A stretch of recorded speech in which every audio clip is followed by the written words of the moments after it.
नमस्कार, आप देख रहे हैं यूपी विशेष में। हूं आपके साथ तुषार कौशिक। फुल एक्शन में है सीएम योगी आदित्यनाथ। आज बरेली के दौरे पर जा रहे हैं और सीएम योगी आदित्यनाथ बरेली में कोरोना को लेकर समीक्षा बैठक करेंगे। शाम 6 बजे ग्रेटर नोएडा पहुंचेंगे सीएम योगी आदित्यनाथ। इसके बाद गौतम बुद्ध विश्वविद्यालय में जनप्रतिनिधियों से मुलाकात करेंगे। कल सुबह नोएडा में करेंगे कोविड-19 के अस्पतालों का उद्घाटन।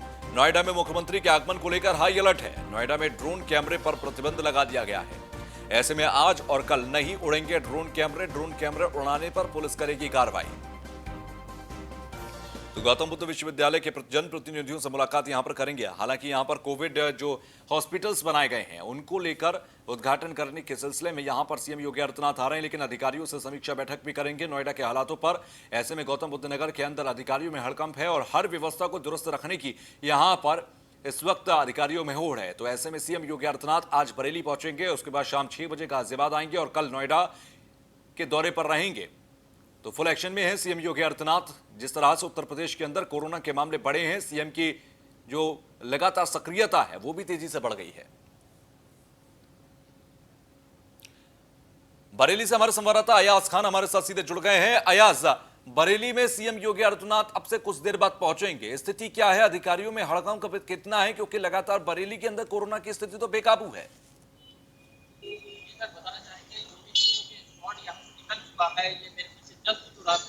यहाँ से योगी जी आज के जो मेन चौराया है, यहाँ पे 50 मीटर दूरी पे योगी जी यहाँ ठहरेंगे। कमिश्नर ऑफिस में यहाँ पे सभागार में बैठ के मीटिंग होगी और लोगों जो कोरोना को लेकर महामारी है, जो अनकंट्रोल जैसी स्थिति है यहाँ पे, उसको लेकर चर्चा होगी। और जिस अहम बात ये है कि सुनने में आ रहा है पर डे 5 से पर डे डेथ हो रही है यहाँ पे कोरोना से, और 100 के समथिंग रोजाना यहाँ पे जो केस निकलना है वो निकलना है। अनकंट्रोल जैसी स्थिति है। 300 तक आंकड़ा पार कर चुका है, लेकिन अभी तक कंट्रोल में स्थिति नहीं आ रही। क्योंकि यहाँ पे काफी दिनों से आने का दौरा हो रहा था, लेकिन किसी न किसी वजह से ये चल जाता था। लेकिन आज यहाँ आना हो रहा है। योगी जी मुझे लगता है कुछ ही देर में लैंड करने वाला है। उसका स्क्वाड यहाँ से निकल चुका है, मेरे पीछे पे रास्ता गई है। मैं अपने कैमरामैन से कहूँगा मेरे पीछे जहाँ पे योगी जी जाएंगे वो जगह दिखाया जाए। और ये मेन चौराया है, जहाँ होकर जाएंगे योगी जी। चौराया जो दिख रहा है आपको, यहाँ से सीधी रास्ता जाएगी। पूरी प्रबंध है, पूरी तैयारी है, बड़ी तैयारी है यहाँ पे, क्योंकि रात से ही योगी जी का स्क्वाड और पूरी सब चीज यहाँ आज जिसको लेके बड़ी तैयारी है यहाँ पे। जी सर। अच्छा, लगातार देख रहे हैं जिस तरीके से बरेली के अंदर बेकाबू रफ्तार है, कभी 200, कभी 150, कभी 180, इस तरीके से मामले सामने आ रहे हैं। अचानक से ये अनियंत्रित क्यों हो गई? क्या बाजार खुलने के बाद वहां पर स्थिति बेकाबू रही या अधिकारी उसको नियंत्रण कर नहीं पाए बाजार खुलने के बाद? जी, सबसे अहम बात ये है कि कंट्रोल नहीं कर पाए अधिकारियों का। कहीं ना कहीं आदेशों तक तो पालन रहा, आदेश आंकड़ों तक सीमित रहा, इसके बाद किसी तरीके की जमीनी हकीकत पे यहाँ देखने को नहीं मिला जिससे कि कंट्रोल हो सके स्थिति। सबसे अहम बात यह है कि 300 तक आंकड़ा पर डे का यहाँ पहुंचना कुछ पहले तो बड़ी चिंता की विषय है। तो ये योगी जी को ये एक बड़े ऐसे बरेली को रखा गया है जो कंट्रोल यहाँ नहीं हो पा रहा है, इसलिए योगी जी को यहाँ खुद ही आना पड़ा है। यहाँ आकर समीक्षा बैठक करेंगे, इसको लेकर अधिकारियों की बड़ी तैयारी कर सकती है। ठीक है, चलिए, बहुत बहुत शुक्रिया। आप लगातार नजर बनाकर रखिए, हम तमाम अपडेट्स आपसे लेते रहेंगे। तो सीएम योगी आदित्यनाथ बरेली पहुंच रहे हैं और तमाम अधिकारियों के साथ यहां पर बैठक करेंगे, बातचीत करेंगे। बातचीत करने के साथ ही साथ यहां पर जो कोविड की स्थिति है लगातार, क्योंकि बरेली के अंदर कोविड की स्थिति बिगड़ रही है। 188, 200 या 150 मामले रोजाना सामने आना सरकार के लिए, प्रशासन के लिए एक चुनौती बन गए हैं और ऐसे में लगातार मौतें भी बढ़ती जा रही हैं बरेली के अंदर। यही वजह है कि सीएम योगी आदित्यनाथ बरेली पहुंच रहे हैं और बरेली की स्थिति को समझेंगे। अयाज, बहुत बहुत शुक्रिया आपका हमसे जुड़ने के लिए और बातचीत करने के लिए। तो कुल मिलाकर यहाँ की जो स्थिति है वो बेकाबू है। अब बात करते हैं नोएडा की, क्योंकि कल नोएडा पहुंच रहे हैं सीएम योगी आदित्यनाथ। तो नोएडा के अंदर कोविड अस्पतालों का या तो शुभारंभ करना है या फिर अधिकारियों के साथ बैठक करना है। ललित पंडित हमारे साथ, हमारे संवाददाता जुड़ गए हैं।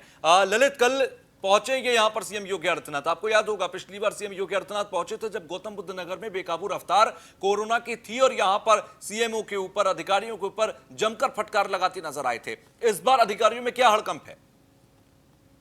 बिल्कुल, जिस तरह से जो जिला प्रशासन की तरफ से लखनऊ प्राप्त हुआ है उसके अनुसार जानकारी मिली है कि आज शाम 5:45 पर वो यहाँ गाजियाबाद इंडियन एयरपोर्ट पर पहुंचेंगे।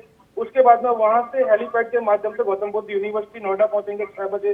और उसके बाद में आज शाम को ही जो यहाँ के जनप्रतिनिधि हैं उनके साथ में मीटिंग रखी जाएगी 7 बजे से 7:30 बजे तक वो मीटिंग रहेगी। उसके बाद में रात्रि विश्राम है गौतम बुद्ध यूनिवर्सिटी में किया जाएगा और उसके बाद में फिर सुबह 9 बजे से उनका प्रोग्राम शुरू होगा। 9 बजे वो गौतम बुद्ध यूनिवर्सिटी से जो नया बनाया गया एक मॉडर्न हॉस्पिटल है जो सेक्टर 39 नोएडा में स्थित है, उसके उद्घाटन के लिए निकलेंगे और वहां पहुंच करके 9:30 से 10 बजे तक का जो उद्घाटन का प्रोग्राम है वो उद्घाटन का प्रोग्राम रहेगा। उसके बाद में 10 बजे वहां से निकलेंगे, जो कि इंटीग्रेटेड कमांड सेंटर है नोएडा में, 10:10 पर वहां पहुंचेंगे और उसके बाद वहां पर जो कोविड की समीक्षा बैठक होगी। जिस तरह से जो यहाँ के आंकड़े हैं लगातार दिन प्रतिदिन देखा जाता है कि डेली 100 से अधिक मरीज यहाँ पर कोरोना के नए मरीज सामने आते हैं, उसको लेकर के कहीं ना कहीं एक बड़ी चिंता का विषय है जनपद के लिए। उसको लेकर के समीक्षा बैठक यहाँ पर की जाएगी, जो कि समीक्षा बैठक 10:15 से 11:45 तक चलेगी और उसके बाद में वापस वो इंटीग्रेटेड कमांड सेंटर से हेलीपैड जो गौतम बुद्ध यूनिवर्सिटी में स्थित है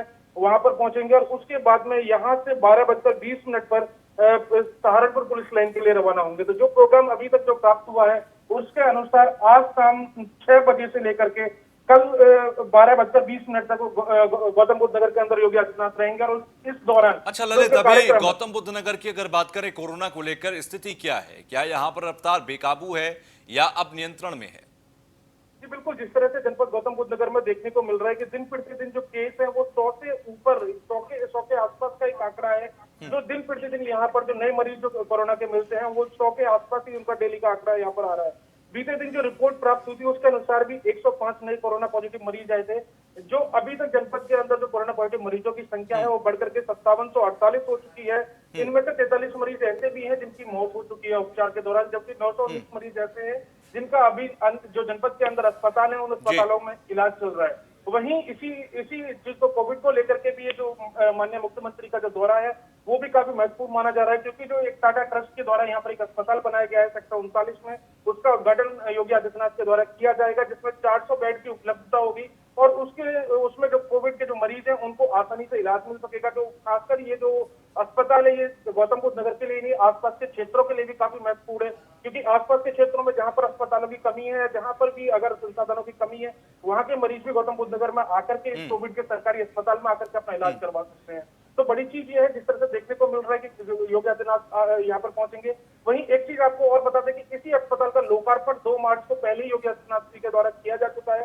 अब इसका जो ये पूरी बिल्डिंग बनकर के तैयार हो चुकी है। पहले इसको सरकारी अस्पताल बनाया जाना था, लेकिन जिस तरह से कोविड की महामारी को देखते हुए जो लगातार जो यहाँ पर जो कोरोना के मरीज बढ़ते जा रहे हैं, उनकी संख्या में इजाफा हो रहा है, उसको लेकर के जो इस अस्पताल को सरकारी अस्पताल से कोविड अस्पताल के रूप में स्थानांतरण किया गया है और अब ये कोविड अस्पताल के नाम से जाना जाएगा। और यहाँ जो कल सुबह के जो प्रोग्राम है उस प्रोग्राम में योगी आदित्यनाथ जी के द्वारा इसका उद्घाटन किया जाएगा। जी ठीक है, चलिए बहुत बहुत शुक्रिया हमसे जुड़ने के लिए और बातचीत करने के लिए। तो कुल मिलाकर कल सीएम योगी आदित्यनाथ पहुंचेंगे नोएडा, लेकिन आज पहुंच रहे हैं पहले बरेली और बरेली के अंदर अधिकारियों में काफी हड़कंप देखा जा सकता है, क्योंकि लगातार अनियंत्रित होती कोरोना की रफ्तार सीधे तौर पर यहां पर नाराजगी झेलनी पड़ेगी सीएम योगी आदित्यनाथ के तमाम अधिकारियों को।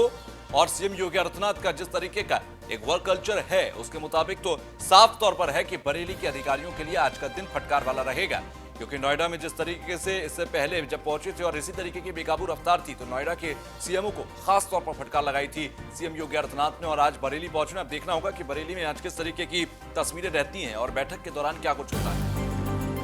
तो आज शाम 5 बजे बरेली से गाजियाबाद हिंडन एयरपोर्ट के लिए रवाना होंगे सीएम योगी आदित्यनाथ। 5:40 पर गाजियाबाद के हिंडन एयरपोर्ट पहुंचेंगे।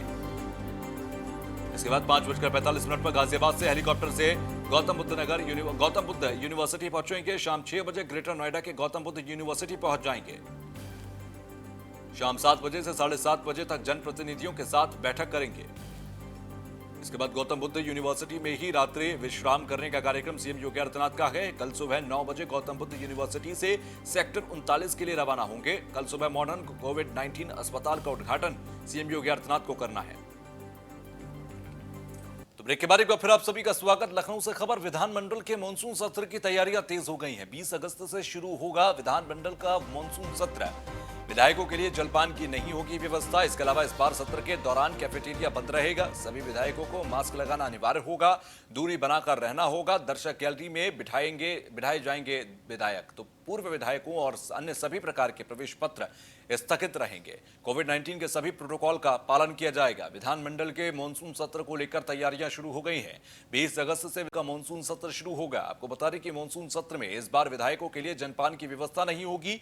विधानसभा में इस बार सत्र के दौरान कैफेटेरिया बंद रहेंगे। सभी विधायकों को मास्क लगाना अनिवार्य होगा। सभी को दूरी बनाकर रखना होगा। विधायक दर्शन गैलरी में बैठाए जाएंगे। आपको यह भी बता दें कि पूर्व विधायकों और अन्य सभी प्रकार के प्रवेश पत्र स्थगित रहेंगे। सरकार के कोविड-19 के सभी प्रोटोकॉल का पालन किया जाएगा। ये फैसले विधानसभा अध्यक्ष हृदय नारायण दीक्षित की अध्यक्षता में हुई सर्वदलीय बैठक में लिए गए हैं।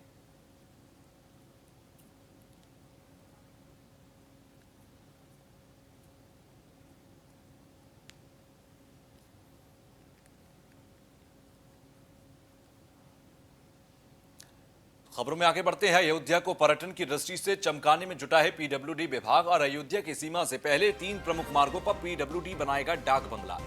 गोरखपुर, प्रयागराज और लखनऊ से अयोध्या आने वाले मार्ग चिन्हित हो गए हैं और डिप्टी सीएम केशव प्रसाद मौर्य ने एस्टीमेट तैयार करने के निर्देश दिए हैं। एस्टीमेट तैयार होने के बाद उसे मंजूर कराने के साथ ही इस काम को शीर्ष प्राथमिकता के साथ कराने के निर्देश दिए गए हैं। तो पीडब्ल्यूडी विभाग अयोध्या को पर्यटन की दृष्टि से चमकाने में लगा हुआ है। जितना ज्यादा चमकेगा, जितने ज्यादा लोग आएंगे पर्यटन की दृष्टि से अयोध्या का, उतना ही ज्यादा विकास होगा। तो अयोध्या के सीमा से पहले 3 प्रमुख मार्गों पर पीडब्ल्यूडी बनाएगा अपना डाक बंगला। आपको बता दें, गोरखपुर, प्रयागराज और लखनऊ से अयोध्या के लिए जो मार्ग जाते हैं उन तीनों मार्गों को चिन्हित किया गया है। डिप्टी सीएम केशव प्रसाद मौर्य ने एस्टीमेट तैयार करने के निर्देश दिए हैं।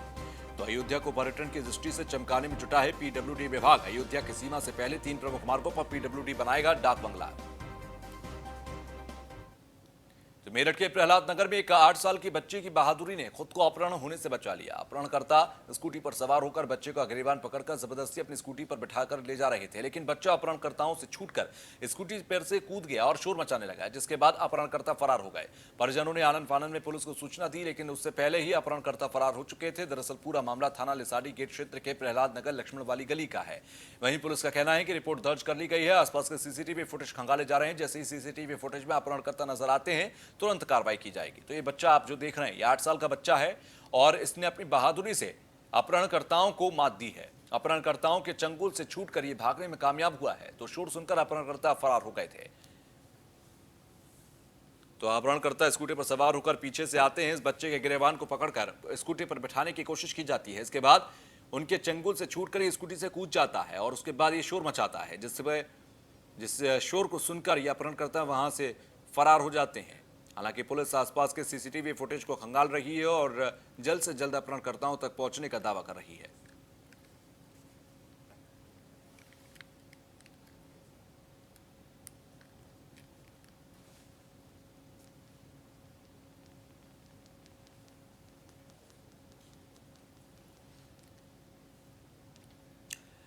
तो वहीं आगरा से खबर की न्यूज़ वन इंडिया की खबर का एक बड़ा असर तब हुआ जब पीएम आवास में अवैध वसूली का मामला था और नगर पालिका ने जांच कर रिपोर्ट एसडीएम को सौंप दी और इस पूरे मामले को न्यूज़ वन इंडिया ने प्रमुखता से दिखाया था।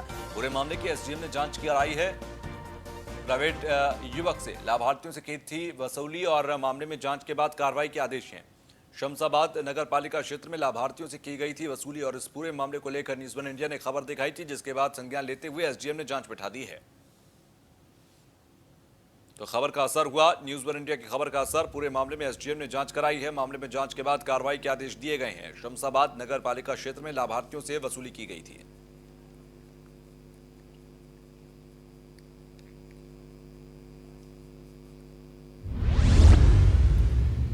तो पीएम आवास में अवैध वसूली का यह मामला था और इसको लेकर नगर पालिका ने जांच कर रिपोर्ट एसडीएम को सौंप दी है। पूरे मामले की एसडीएम ने जांच कराई है। तो न्यूज़ वन इंडिया की खबर का एक बड़ा असर हुआ। पीएम आवास में अवैध वसूली का ये पूरा मामला था और नगर पालिका की जांच कर रिपोर्ट एसडीएम को सौंपी है।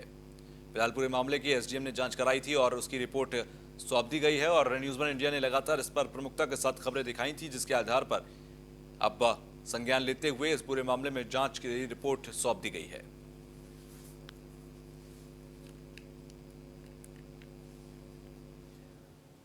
अब खबर गोंडा से है, जहां पर बाढ़ का कोहराम मचा हुआ है। गोंडा पहुंचे पिछड़ा वर्ग और दिव्यांग जन कल्याण मंत्री अनिल राजभर के साथ जल शक्ति राज्य मंत्री बलदीप सिंह भी पहुंचे हैं। मंत्री ने किया बाढ़ की विभीषिका का हवाई सर्वेक्षण के बाद अधिकारियों के साथ बैठक की है। पीड़ितों को राहत और बचाव को युद्ध स्तर पर करने के निर्देश दिए हैं। तो अनिल राजभर के साथ जल शक्ति राज्य मंत्री बलदेव सिंह भी पहुंचे हैं और मंत्री ने किया बाढ़ की विभीषिका का हवाई सर्वेक्षण। इसके बाद अधिकारियों के साथ बैठकें भी।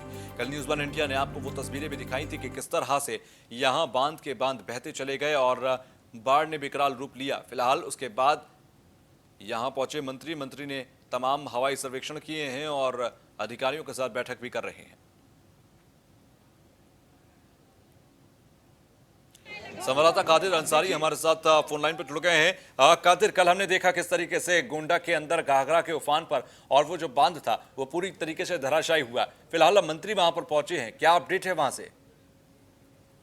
मंत्री जब यहाँ पे पहुंचे हैं तो मंत्री से जब सवाल किया गया और मंत्री जी से ये कहा गया कि बंधा हर साल कटता है और हर साल जो त्रासदी आती है उस त्रासदी को बचाने के लिए क्यों पुख्ता इंतजाम नहीं किए जाते हैं। और मंत्री का साफ तौर से कहना था कि नेपाल पे ये पूरा ठीकरा जो है नेपाल पे थोप दिया। मंत्री ने कहा वहां से जो पानी छोड़ा जाता है इसी के कारण जो है ये स्थिति होती है, पानी इस बार ज्यादा छोड़ा गया है।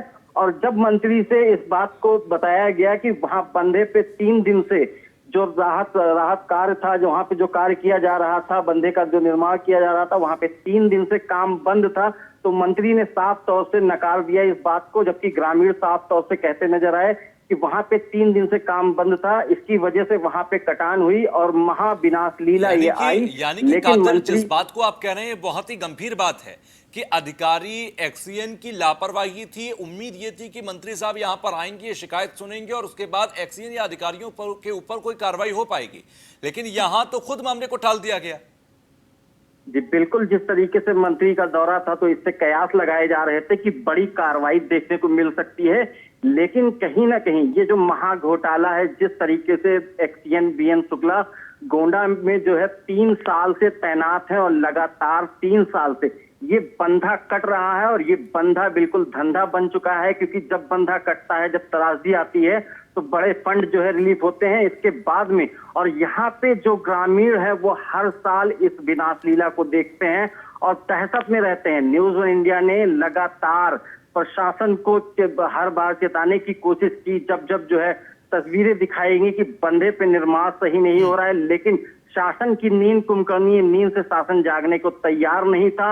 एक्सीएन बीएन शुक्ला का जो है पूरा का पूरा रैकेट, पूरा घोटाला चलता रहा, लेकिन अभी तक किसी पर कोई कार्रवाई नहीं की गई है। तो इन बाढ़ प्रभावित क्षेत्रों में जिस तरीके से जो घोटाले हुए हैं इस पर बड़ा एक्शन होना चाहिए, क्योंकि ग्रामीणों की जिंदगी जो दहशत में रहते हैं वो लोग यहाँ पे जिस तरीके से कल न्यूज़ 1 इंडिया ने अपने जान को जोखिम में डाल के वहां की महा एक्सक्लूसिव कवरेज की और बंधा हम लोगों की आंखों के सामने धराशायी हो गया।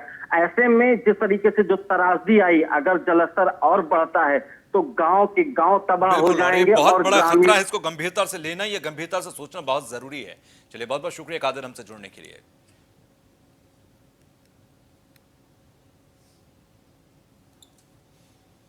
खबर संत कबीर नगर से, जहां पर बाढ़ के प्रकोप से 2 दिनों में 3 बच्चों की मौत हो गई है। मुआवजे की मांग को लेकर सपाइयों ने डीएम को पत्र सौंपा है।